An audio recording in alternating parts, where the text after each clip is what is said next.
President Barack Obama and Kehinde Wiley to unveil the portrait.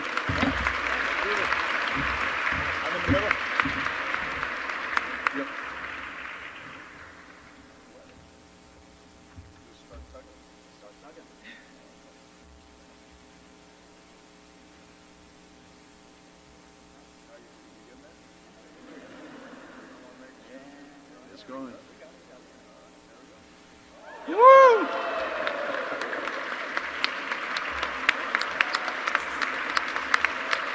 Hi guys, welcome back to another episode of the Butterfly Effect podcast. As always, it's Saturday, meaning that we're doing our continuation of the Until Dawn series. I'm joined by Jack and Anya. I'm not going to bother introducing them. You know who they are. So this scene starts with Mike going through the sanatorium. And the first thing I'm going to do here is pass the conversation ball straight to Anya. Anya, what did you think of Mike in the sanatorium? Oh, it's my favorite scene. Woo! Yeah, baby! That's what I've been waiting for. That's what it's all about. It's not as bad the first time around, but like playing through it again, it's kind of boring. Like, it's definitely cool the first time because like you get a lot of interesting clues about like both like the miners and like what's happening in the sanatorium. Like, I know there's like the clocking in cards clue, and then like when Emily's in the mines later, you see the clocking in machine. So it's like they're cool clues, but the thing is, like, you don't know it at the time when you first play it, but there's no like immediate threat around you. Like, the next one was Sam, like, you're getting chased, and then like with Chris and Ashley later, there's like the ghost thing going on. With Mike, it's just like nothing's happening except maybe like the wolf popping out at you. But you can befriend the wolf. The wolf is nice, and we love Wolfie. This is great. Everything about this says exactly what I am and who I am as a person. It's my defining trait. It's beautiful. Big, too. I don't know what I'm holding.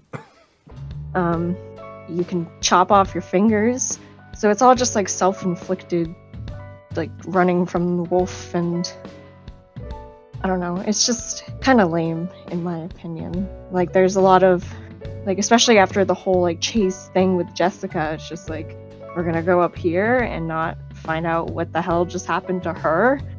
So I don't know,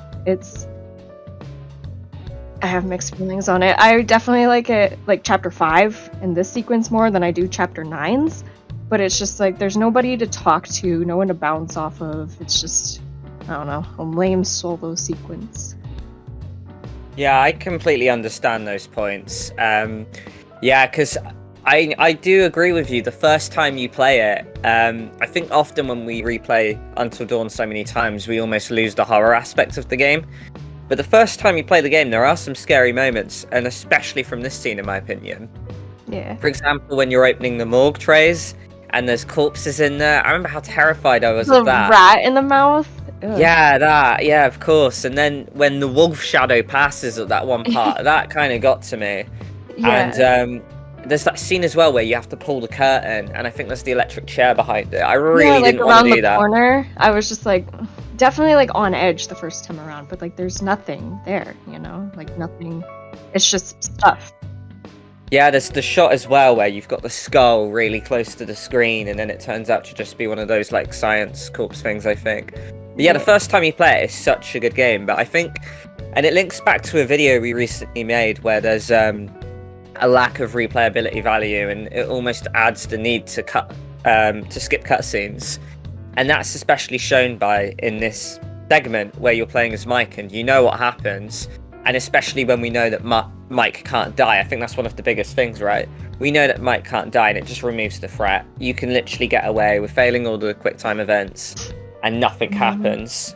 I was talking with our friend Cody last night, and we were talking about like, you know, the quarry coming up, and we were talking about like plot armor that the characters had. I'm just like, freaking Mike Monroe, he should have died like 20 times before he actually could.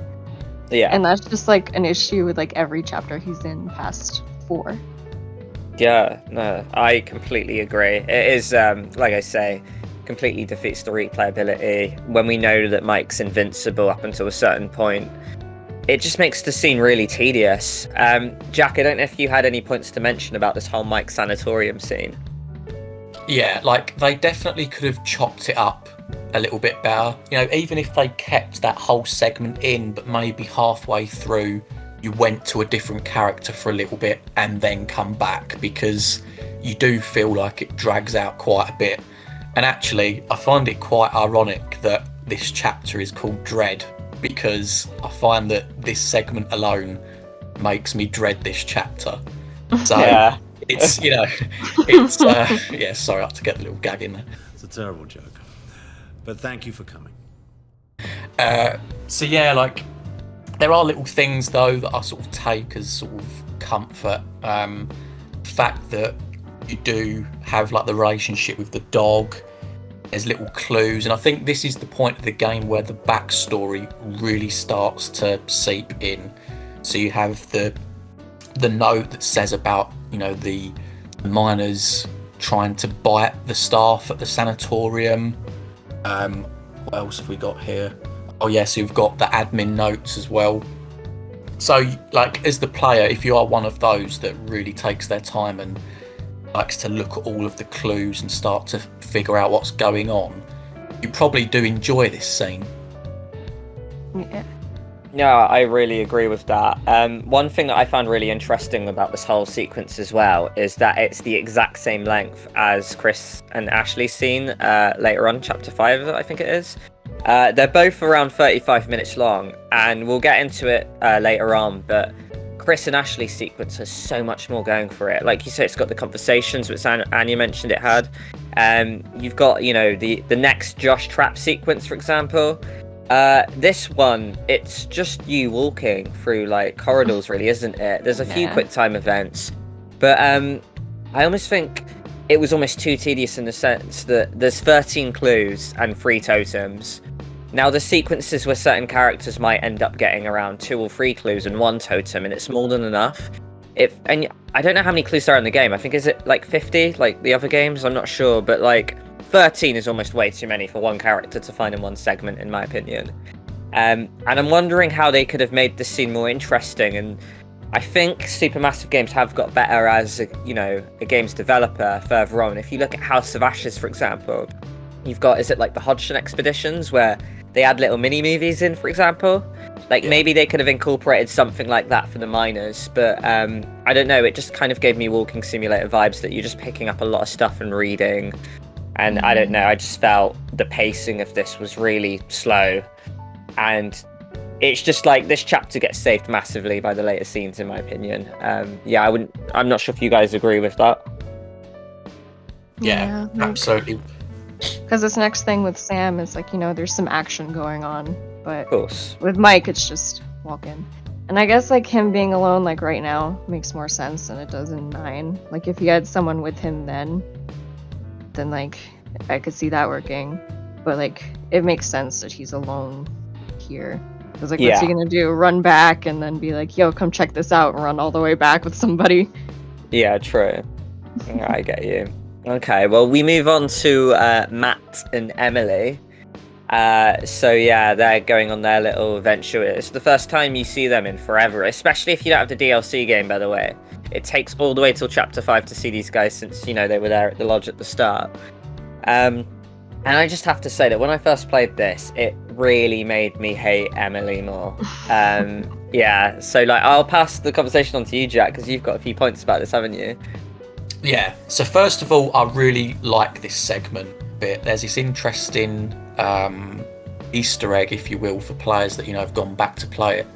And Emily's talking to Matt, and she says, maybe we should have gone to check for ourselves with regards to Josh's body, And Matt's like, oh no, Chris and Ashley, they wouldn't lie, sort of thing. And you just sort of sat there thinking, if you did actually go back to that room to check, you'd now see that Josh isn't there. And obviously, it's just a nice little hint as well. Again, sort of drip feeding that perhaps something else is going on, that Josh's plan isn't what it's all cracked out to be. Can you imagine if they just like walked in there and he's just like pig guts in his arms, just like, hey guys, game over. Yeah. You caught me red-handed, damn it.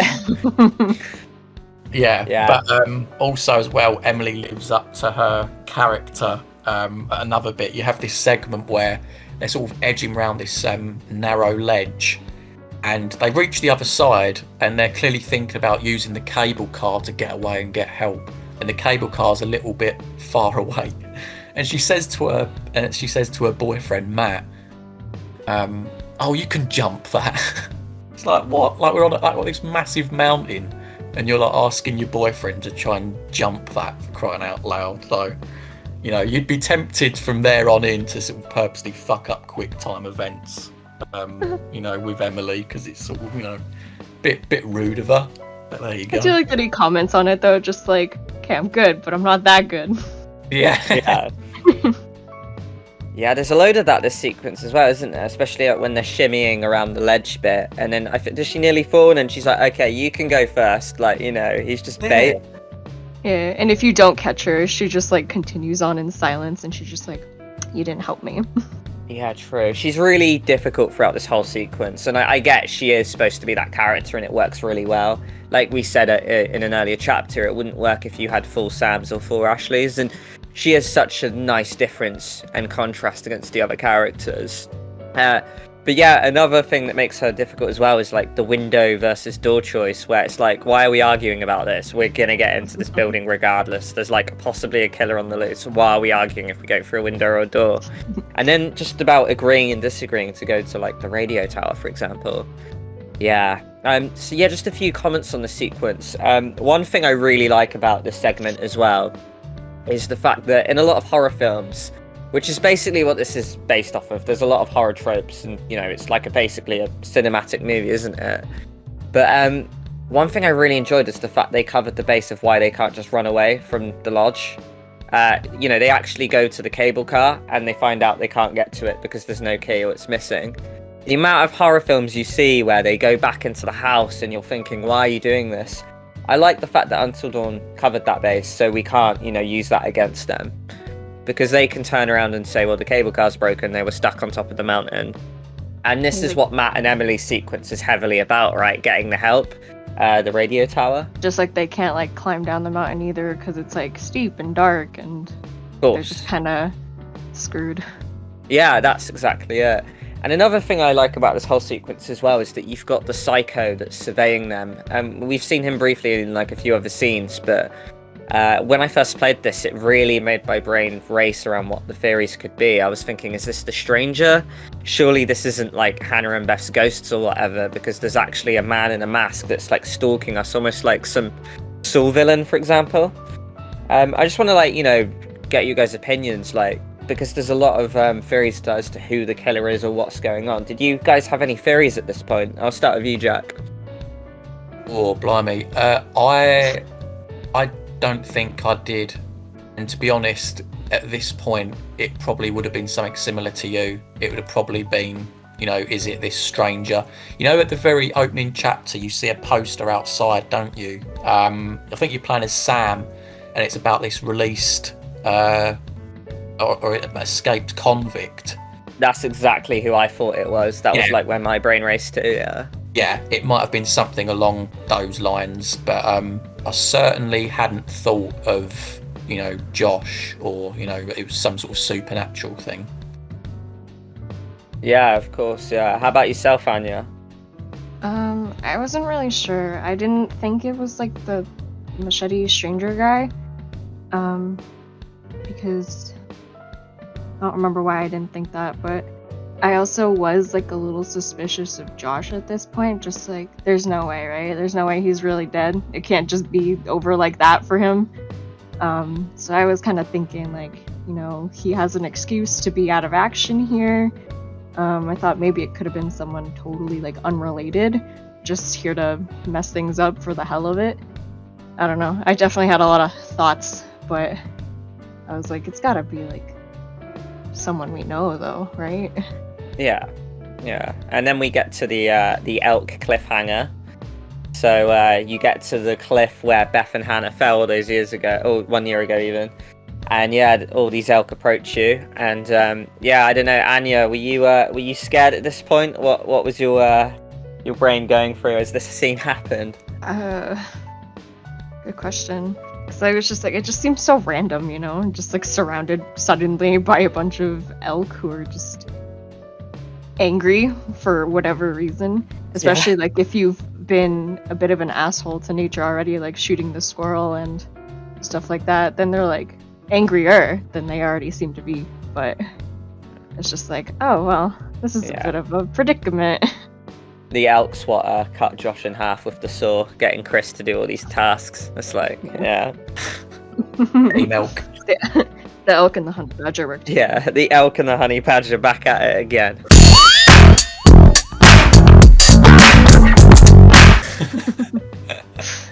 Okay, brilliant. So we'll move on to the final scene of chapter 5 to end the episode pretty much. So it starts off with Sam, which, by the way, her bath lasted over 2 hours. I'm just going to say that. I've got to get that out there. I saw a few comments about it. A load of people have found this, but I'm pretty sure it's like 1 a.m. at this point or something. And I'm pretty sure she went up there at like chapter 2 at the end of it. How on earth her skin's not wrinkled up, I'll never know. But yeah, She's Sam just in the bath. vibing. Yeah, she's just vibing, listening to a bit of like Johann Batch or whatever it is. But Yeah, this classical. wallpaper, the scene of like the psycho in the background as the camera pans, that was my wallpaper for years and years on my laptop. I absolutely love this shot of the game. It's my all-time favorite shot of like Until Dawn. Yeah, I think it's just a masterpiece shot. But yeah, I'll pass the conversation to Anya. What did you make of this whole sequence with Sam in the bath? Like just her chilling in the bath or the whole thing? Oh, the chase as well, the whole thing. Because I was gonna be like, well, she's naked. Yeah.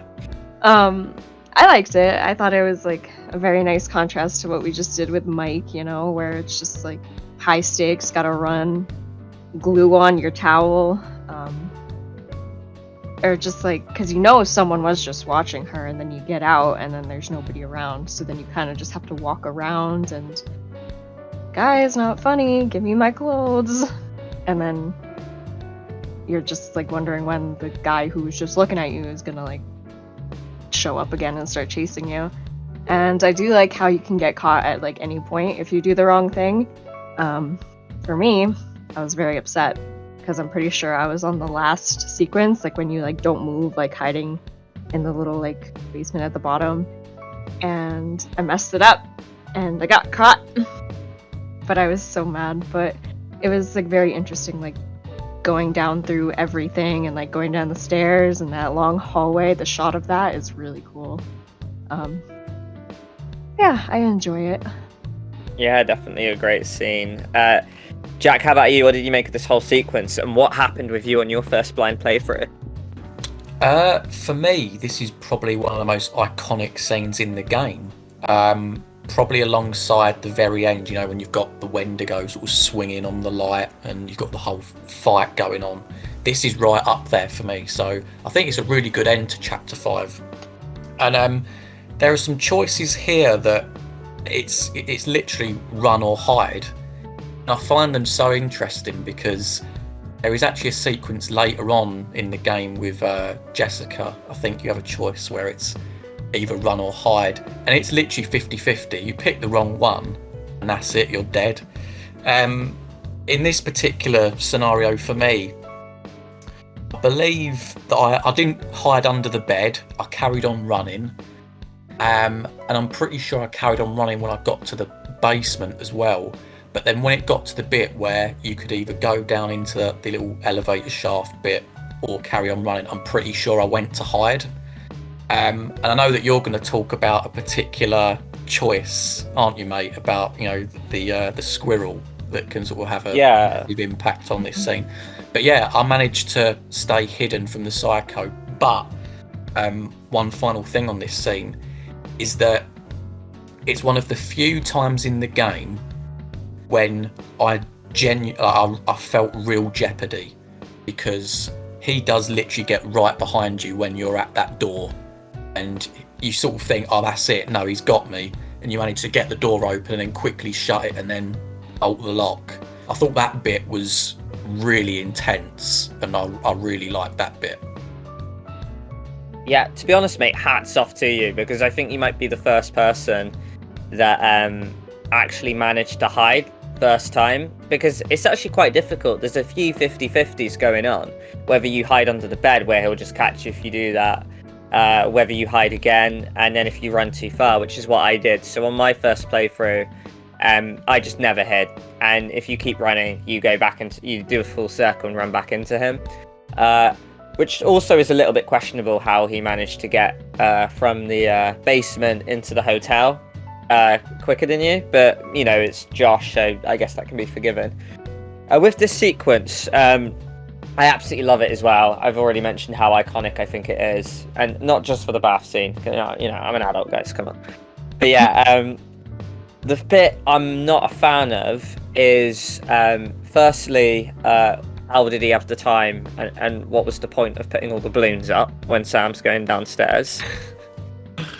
Another is, like, how did he manage to film Sam in the bath merely seconds before and get it on the screen? I mean, I know I edit quick, but like that is just a whole new level by Josh there. And I guess I just wasn't a big fan of the random countdown scene when she's in the cinema room. You know, gets to 7 and kicks the door down. I guess Forgot about that. and he's making you count down and you don't know what for, and I don't know, I guess it's one of just those things Until Dawn does a little bit, where it just almost throws too many horror tropes in there, and a lot of them just get muddled and don't make sense too much. But disregarding these few things, I absolutely love this scene, and the main reason is just for the sheer choice and domino effects of everything. So like you mentioned with the squirrel, the fact that if you shoot the squirrel, a crow attacks Sam, I believe, and then if you fall down that hallway, she busts her like head open or whatever, and then like leaves a trail of blood, and then you can't escape the psycho no matter what you do. That tiny choice, like, which has a knock-on effect from chapter 1, I think that's incredible. And I said in a later chapter I'd mention this, but if someone mentions why is Until Dawn such a great game, how do the choices actually affect what you do, I refer to this one because I just think it's genius. And on top of that, you've got the baseball bat scene as well. If you move a baseball bat scene in chapter 1 or 2, I believe it is, that can affect whether you hide and then manage to get away from the psycho. I've never really had to use that ever, but I absolutely just love these small intricacies of the game. And yeah, I think it's brilliant. Okay, so something I really like about this segment, because like, you know how I was mad that I got caught like at the very end there, and it's rightfully so, because like I find out like if you go back and if you like make it through for the next chapter, you miss like such a crucial like part of the game. Yeah. And I like kind of love that, because one, it makes you want to go back and like find everything you can if you didn't do it the first time, and two, there's not a lot of instances that happens. Like the only other one I can think of, like, and especially like without a character death too, because like the other instance I can think of, like if Emily dies in the mines later on, you miss out on her running back and telling everyone what she found, and the whole like safe room fight drama. But then like every other character, like once they reach a certain point, they're just kind of like in the background. And then like compare it to like say Man and Medan and Conrad, if you send him off like early in the game, that's it. Like you miss out his glamour girl segment in the boat, and then he just kind of shows up at the end maybe. But there's like nothing that you really miss with the glamour girl thing other than like a fun running away sequence. But with Sam's, it involves clues and like actual backstory to Dr. Hill and Josh. Yeah, to build on your point, I absolutely agree, and I think it is amazing that you get rewarded. So for example, Jack managed to get away from the psycho. So on Jack's blind playthrough, he would have had all these clues that you and I never would have saw, Anya. But equally, I am weirdly glad that I got caught by the psycho, because the way you play Until Dawn, you can capture every clue and you're basically told and you find everything out. You can miss every clue and you don't know what's going on. But if you kind of get that halfway point, which I probably did in a lot of areas, a lot of the reveals are probably all the more surprising because you didn't find out in a clue. And, I quite liked the fact I actually missed Sam. So yeah, how about you, Jack? I know you had an extra point about this. Yeah, it's to come back to Squirrel and the Elk. It's sort of this underlying theme in this game that I've noticed, where if you fuck with animals, you're gonna get fucked over. Because if you think about it, it's like if you shoot the squirrel, you get attacked by the crow, and then that obviously makes the psycho capture you. If you attack the elks, Matt dies, he falls off the cliff. If you hit the dog as Mike, it then like isn't your friend. It's sort of, it isn't an ally later on. You don't want to be like this. This is disgusting. This is awful in every way. If I could kill it, I would. But I legally can't. But I've considered it. I win every time, because I'm the best. And so are you. I think as well, when you, as Jess, you can like hit the bird with a snowball. Like there's just sort of this little underlying theme of like, don't hurt animals in this game. And I just really like it. Yeah, I completely agree with it, and the message as well. You shouldn't fuck with animals. And I think if I was in that horror situation, I like to think no matter how stressed and scared I am, I still wouldn't do that. Like, I wouldn't fuck with animals. But yeah, so the whole thing ends with Dr. Hill absolutely, like, angry or whatever, and then he meets the psycho, and then it's just really confusing at this point. In the next Dr. Hill sequence, you clock on a little more what happens. I'll start with yourself, Anya. What was your brain thinking the first time you saw Dr. Hill and the psycho just appeared on screen in front of Dr. Hill? It took me a second. I was just like, is he gonna like kill this guy next? Like, is he actually real? And then I was just like, wait, if these like are just little therapy sessions, are they just like the psycho's therapy sessions? And then like I started to like kind of piece it together, especially like afterwards, because like if you get Sam caught, then he's like, that went well, don't you think? And I was just like, well, no. But then like if you like don't catch her, he's just like, you fool, you let her go, you had all this planning. And I was just like, okay. I see. Yeah, of course. Yeah, I actually forgot about that. How about yourself, Jack? I was confused because my initial thinking was, are these therapy sessions taking place after the events of the game? Then I quickly quashed that because, as Anya just said, Dr. Hill's talking in the present tense. Like, how did you think that went? So it was at this point I was really puzzled, and I didn't, to be honest, I didn't think that it was because how I said in my previous theories, like all these Dr. Hill sequences are a manifestation of Josh's imagination. And something that I did, to quote myself, find quite jarring in this particular bit was the fact that the room was suddenly back to normal again. It wasn't, it didn't have the gore, it didn't have all these sort of things that you chose earlier on. It looked normal again. So from what I remember, I was just confused at this point. Yeah, that's more than fair. Yeah, I can't even remember what I was thinking. Because of like the nature of the start of that Sam and Psycho sequence, I just thought, are they adding just another random jump scare horror trope that this Psycho's just appearing in random places to add a layer of horror to the game? So I didn't really question it, but I was a little confused. But I was also just sort of thinking, they're probably just doing it for style over substance again. Okay, but thank you very much for joining us, guys. So yeah, we'll see you on the next one next week. So yeah, Jack? Yeah, so if you guys are enjoying this Until Dawn recap, then please like, subscribe and comment, on your thoughts for this particular video.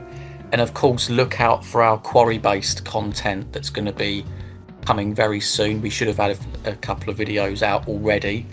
And also in the description box, you'll find the links to the previous Until Dawn videos that are out, as well as our social media too. So please kindly follow, and I'll see you in the next one. All right, thank you guys.